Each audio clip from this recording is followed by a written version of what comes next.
दोस्तों, तो कैसे हैं आप। आज के इस वीडियो में हम लोग हिंदी क्लास 10th की पहली कविता भारत महिमा को पढ़ने वाले हैं, जिसमें मैं आपको word to word, line to line अच्छे से एक्सप्लेन करने वाली हूँ। और इस प्यारी सी कविता को लिखा है जयशंकर प्रसाद जी ने। तो आई होप सो आपको मेरा वीडियो पसंद आएगा, तो एंड तक ज़रूर देखना।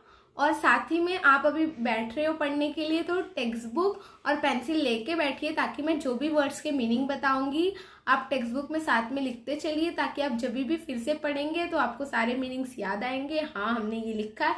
प्लीज टेक्स्ट बुक में अपने पेंसिल से लिखिए, पेन से मत लिखिए, टेक्स्ट बुक अच्छी नहीं दिखती है यार। तो लेट्स गेट स्टार्टेड।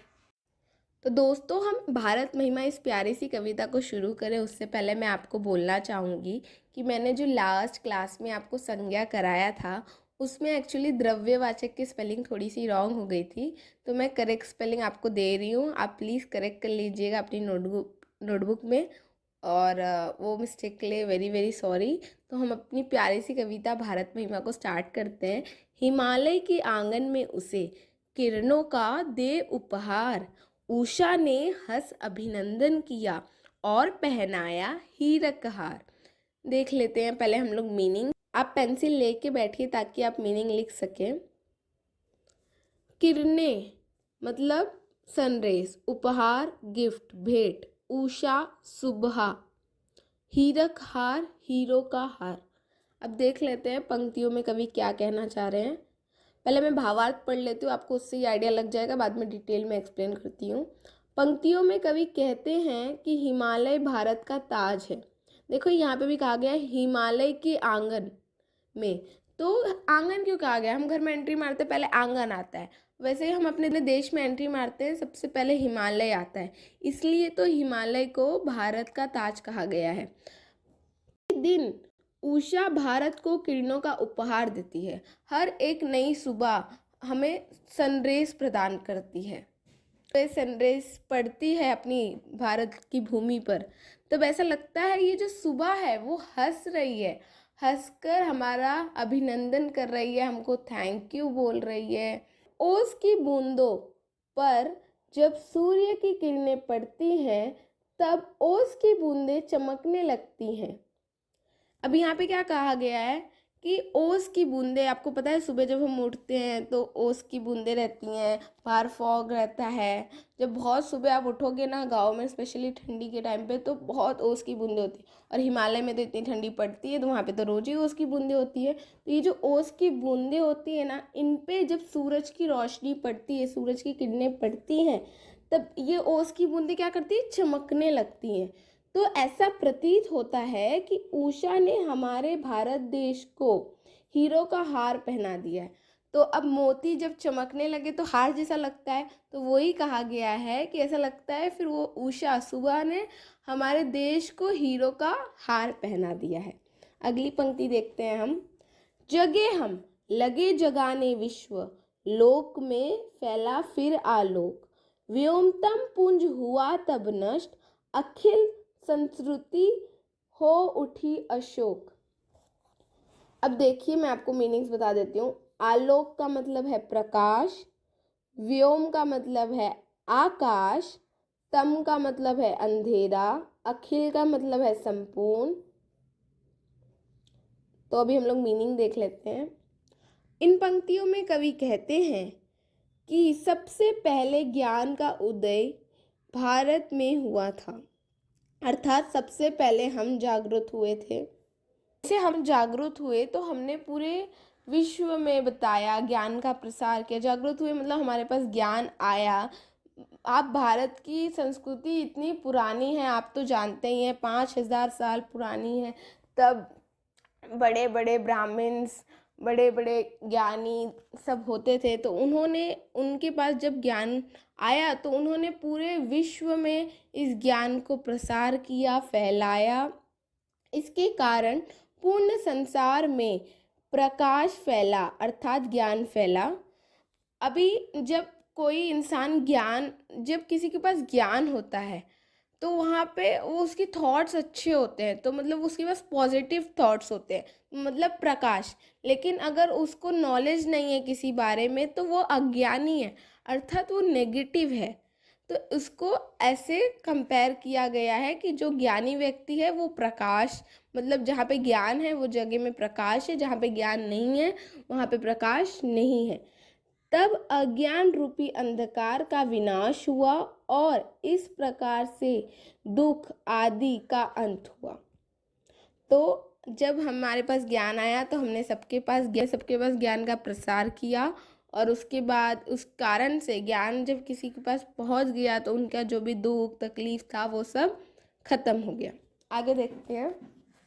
तो इसलिए कहा गया है जगे हमें सबसे पहले ज्ञान मिला, लगे जगाने विश्व, हमने विश्व में ज्ञान का प्रसार किया, लोक में फैला फिर आलोक, मतलब लोगों में तब प्रकाश फैला, ज्ञान फैला, व्योमतम पुंज हुआ तब नष्ट, मतलब जो आकाश में अंधेरा छाया हुआ था ज्ञान का वो नष्ट हो गया, और अखिल संस्कृति हो उठी अशोक, पूरे संसार में ज्ञान का प्रकाश फैल गया और सब खुश हो गए।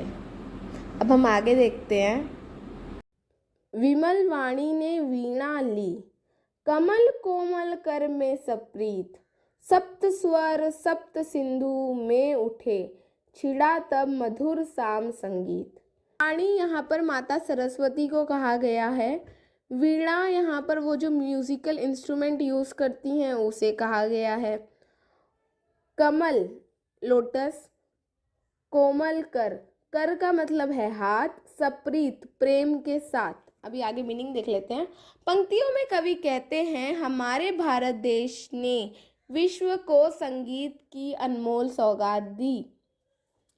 अभी यहाँ पे कवि कह रहे हैं कि सबसे पहले संगीत हमारे भारत देश में आया, उसके बाद हमने सबको संगीत फैलाया सबके यहाँ पे। संगीत की देवी माँ सरस्वती, यहाँ पे वाणी का मतलब सरस्वती माता है, ने अपने एक हाथ में वीणा म्यूजिकल इंस्ट्रूमेंट लिया व दूसरे हाथ में प्रेम के साथ कमल को धारण किया। सभी को संगीत का अमृत पान करवाया। अमृत पान करवाना क्या है? एक मुहावरा है। इसी कारण विश्व रूपी सप्त सिंधुओं में संगीत के सप्त स्वर गूंजे।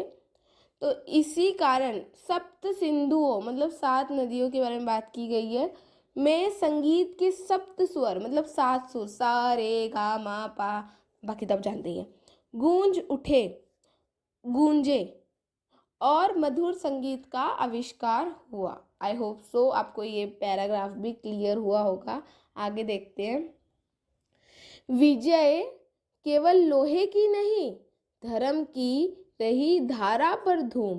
कहते हैं कि भारत के लोगों ने शस्त्रों से ज़्यादा शास्त्र को महत्व दिया। शस्त्र मतलब हाथापाई करने के लिए हमको जो वेपन्स लगते हैं ना, वो शास्त्र मतलब हमारा ज्ञान, हमारा नॉलेज, जो हमारे वेद हैं, पुराण हैं, वो सब को महत्व दिया। हमारे भारत के जो महान पुरुष थे, लोग थे, उन्होंने शस्त्र से ज़्यादा शास्त्र को महत्व दिया।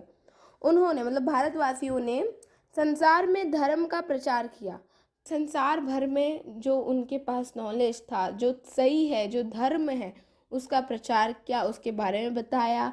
यहाँ राजकुमार गौतम बुद्ध जैसे धर्म पुरुष हुए हैं, जिन्होंने विशाल साम्राज्य छोड़कर भिक्षु हो गए और उन्होंने जगह जगह जाकर सभी का कष्ट दूर करने का प्रयास किया और दया का पाठ सिखलाया। राजकुमार गौतम बुद्धा एक धर्म पुरुष थे। वो हमेशा सही करते थे, इसलिए उन्हें धर्म पुरुष कहा गया है। उनके पास बहुत बड़ा साम्राज्य था, फिर भी उन्होंने उसको छोड़कर, भिक्षु मतलब जैसे पहले के ज़माने में जैसे देखा है अपने रामायण, उसमें राम जी कैसे बचपन में एज में अपने क्या करते थे, मांग मांग के खाते थे, वैसे उन्होंने वैसे मांग करके खाया है। कष्ट भरी जीव और लोगों के जो कष्ट है उसको ज़्यादा से ज़्यादा दूर करने की कोशिश की है। दया कैसे करना चाहिए लोगों पे, इसका पाठ सिखाया है लोगों को घूम घूम के। आगे देखते हैं। यवन को दिया दया का दान, चीन को मिली धर्म की दृष्टि, मिला था स्वर्ण भूमि को रत्न, शील को सिंहल को भी सृष्टि। जो लोग यूनान में रहते थे ना, हम उन्हें यवन कहते थे। पंक्तियों में कवि कहते हैं कि भारत ही वह देश है जहां यवन युद्ध में परास्त हो गए, फिर भी भारत के वीर पुरुषों ने उन्हें दया के रूप में जीवन दान दिया। यवन के लोग युद्ध करने के लिए अपने भारत में आए थे, लेकिन वो हार गए। फिर भी हमारे जो वीर पुरुष थे उनको दया का दान दिया, उनको दया में उनकी जीवन का दान दिया। हमारी इस स्वर्ण भूमि को भगवान गौतम बुद्ध के रूप में अनमोल रत्न जो मिले थे, वो कह रहे, यहाँ बता रहे हैं कवि कि हमारे इस स्वर्ण भूमि को, उन्होंने हमारी भूमि को विशेषता दी है स्वर्ण भूमि कहकर।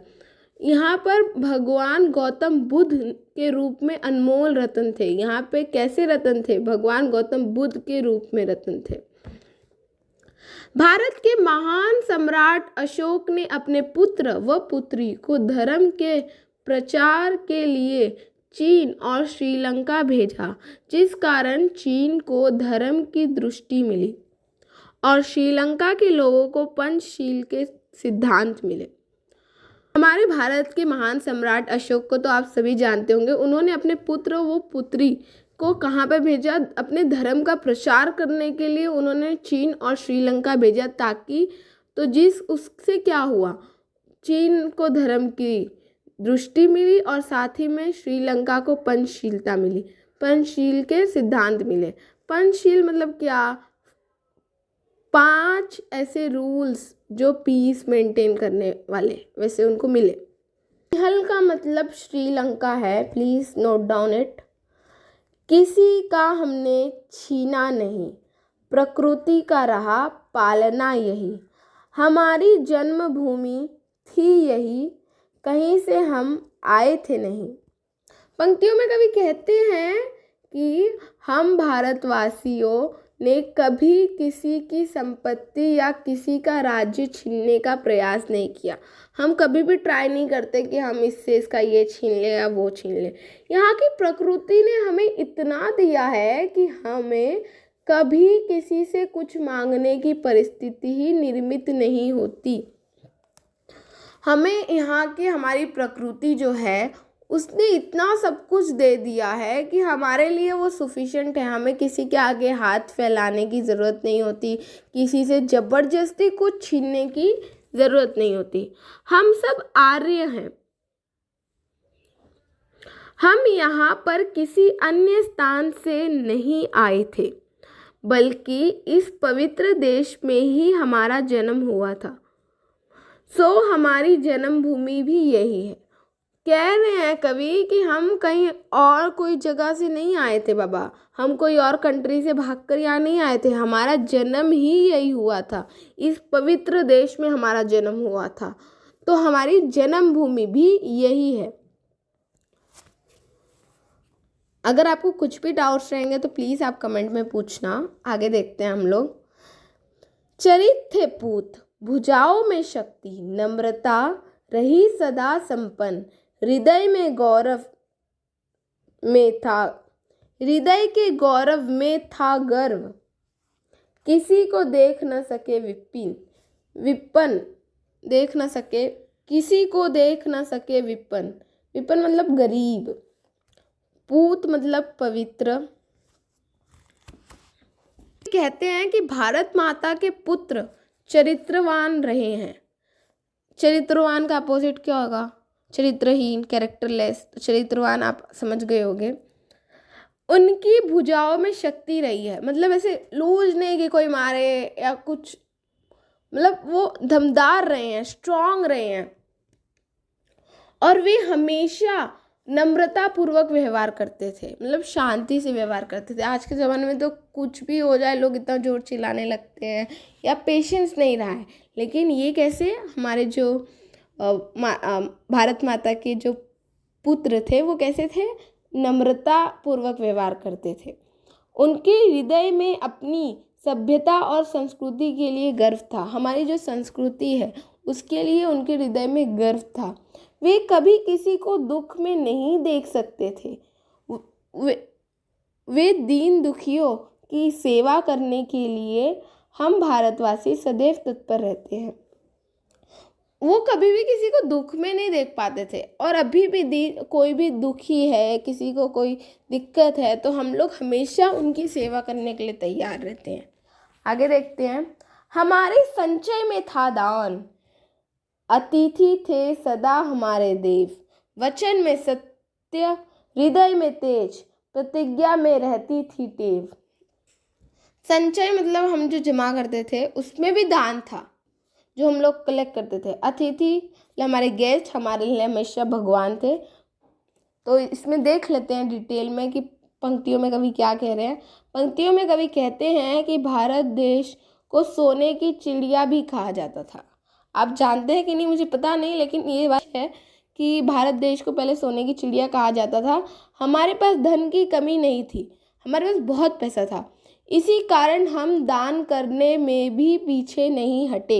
इसलिए तो हम लोग दान करने में भी पीछे नहीं हटते। देखिए, जब किसी के पास पैसा होता है ना, तो उसको दान करने में दिक्कत नहीं होती। उसी प्रकार हमारे पास बहुत पैसा है तो हमने खुल के दान किया। अतिथि देवो भव की संकल्पना का भारतवासियों ने पालन किया।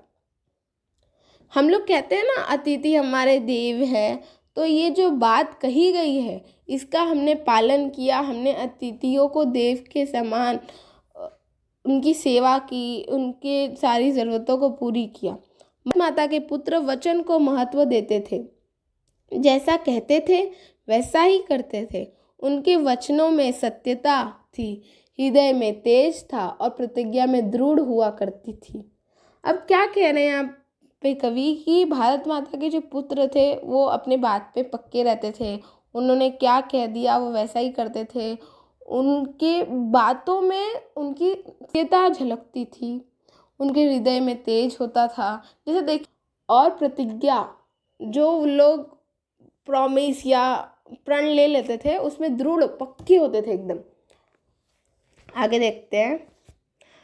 वही है रक्त, वही है देश, वही साहस है, वैसा ज्ञान, वही है शांति, वही है शक्ति, वही हम दिव्य आर्य संतान। तो इसमें क्या कह रहे हैं कवि? पंक्तियों में कवि कहते हैं कि हम भारतवासी अपने अतीत के गौरव को कैसे भूल सकते हैं। आज इतने युगों बाद भी हम उसी भारत देश के निवासी हैं। देखिए, हमारी पूरी पीढ़ी, एंसिस्टर्स हमारे भारत में ही थे, हम भी भारत में ही हैं। हम कंटिन्यूसली, हमारी जनरेशन चली आ रही है। आज भी हमारी रगों में वही रक्त है, वही साहस है, वही शांति एवं वही ज्ञान है। देखिए, जब माता पिता के पास कोई ज्ञान होता है तो वो अपने बच्चों को देते हैं, फिर वो अपने बच्चों को देते हैं। ऐसे ही ये कंटिन्यूस प्रोसेस चले आ रहा है। हमारे मम्मी पापा यहीं के थे, हम भी यहीं के हैं। उनके पास जो ज्ञान था, उनका जो रक्त, उनका जो खून था, उनका जो साहस था, उनकी जो शांति थी, वो सब हमारे अंदर है। आखिर हम वही दिव्य आर्य संतान जिसने वर्तमान भारत में भारतीयता को जीवित रखा है।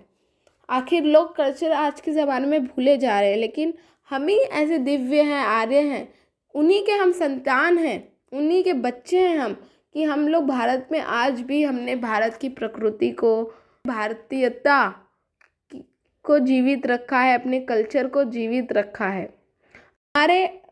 हमारे अंतर मन में आज भी शांति व सामर्थ्य निहित है। हृदय है ना, उसमें आज भी शांति, पीस और सामर्थ्यता है कि हम कुछ भी कर सकते हैं।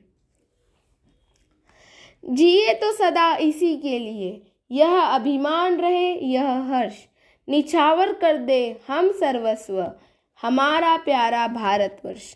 अब इस पंक्ति में क्या कहते हैं कवि? पंक्तियों में कवि कहते हैं कि आज हम सभी भारतवासी देश के गौरव को बरकरार रखने के लिए सदैव तत्पर रहते हैं। आज भी हमारे सोल्जर्स कितनी मेहनत करते हैं ताकि वो देश के गौरव को बरकरार रख सके। वैसे ही हम सभी भारतवासी भी, हम भले ही उनकी तरह वहाँ पे जाकर नहीं लड़ते, लेकिन हम यहाँ पे देश के बॉर्डर पे जाकर नहीं लड़ते, लेकिन फिर भी हम यहाँ पर रहकर अपने देश के गौरव को बरकरार रखने के लिए कुछ भी कर सकते हैं। इसी कारण बड़ी खुशी के साथ हमें इस बात का अभिमान है और हमें इस बात पर अभिमान भी है। आखिर यह हमारा प्रिय भारतवर्ष है, आखिर यह हमारा देश है यार, जिसके लिए हम सभी अपना सर्वस्व निछावर करने के लिए सदैव तत्पर रहते हैं। हम अपना कुछ भी दे सकते हैं, लेकिन हम अपने भारत देश का गौरव कम नहीं होने दे सकते। तो यहाँ पे बहुत अच्छे से कवि कहते हैं कि आखिर यह हमारा प्रिय भारतवर्ष है, जिसके लिए हम सभी अपना सर्वस्व निछावर करने के लिए सदैव तत्पर रहे थे, रहे हैं और रहेंगे। ये हमारा देश है यार, इसके गौरव को बरकरार रखने के लिए हम अपना सब कुछ निछावर कर सकते हैं। हम करते थे, करते हैं और करेंगे, ऐसा इसमें कवि ने कहा है। तो आई होप सो आपको ये पोएम क्लियर हुआ होगा। अगर कुछ भी डाउट होगा तो कमेंट सेक्शंस में पूछना, आई विल श्योरली रिप्लाई। और अभी पोएम का एक बहुत इम्पॉर्टेंट पार्ट होता है एग्ज़ाम पर्सपेक्टिव से, कि एग्ज़ाम में ना पोएम आती है तो उसमें ऐसे 2 लाइन दिया होता है पोएम का और वो आपको लिखना होता है उसके बारे में। तो यहाँ इस स्लाइड में मैंने आपको फर्स्ट पैराग्राफ दिया है कि आपको कैसे लिखना है। जैसे दी गई पंक्तियाँ भारत महिमा कविता की हैं। इस कविता के कवि जयशंकर प्रसाद जी हैं। प्रस्तुत कविता में कवि ने अपने देश के गौरवशाली अतीत का सजीव वर्णन किया है। ये आपको पहला पैराग्राफ लिखना है। इसके लिए आपको हाफ मार्क्स होता है। बाकी का सेकंड पैराग्राफ लिखने के लिए जो मैंने सब लाइंस के देखेंगे आप, तो मैंने नीचे अर्थात भावार्थ दे के रखा है ताकि आपको प्रॉब्लम ना हो, ढूंढना ना पड़े कहीं से। तो आप वहाँ से सब प्लीज़ ये सब अपने पास रखिए, एग्ज़ाम टाइम में सब पढ़ के जाइए, बहुत हेल्पफुल होता है। याद करने की ज़रूरत नहीं है, आप 2-4 बार रीड करेंगे, आपको खुद ही आइडिया लग जाएगा, खुद ही आपको समझ जाएगा कैसे लिखना है, आपको याद भी हो जाएगा। तो आपको बिल्कुल टेंशन नहीं लेना है कि पूरा उतना बड़ा आपको याद करना पड़ेगा, याद नहीं करना है। पढ़िए, लाइन को समझिए, बहुत इजी होता है, इजीली मार्क्स मिल जाते हैं। ध्यान रखना है, पहला पैराग्राफ लिखते वक्त थोड़ी स्पेस छोड़नी है, दूसरा पैराग्राफ लिखते वक्त थोड़ी स्पेस छोड़नी है, दोनों पैराग्राफ के बीच में एक लाइन छोड़ना है। और जो पोएम का नाम है उसको आपको सिंगल इन्वर्टेड कॉमा से दिखाना है, जो कवि का नाम है उसको सिंगल इन्वर्टेड कॉमा से दिखाना है। तो आई होप सो आपको मेरा वीडियो बहुत पसंद आया होगा। Thank you so much.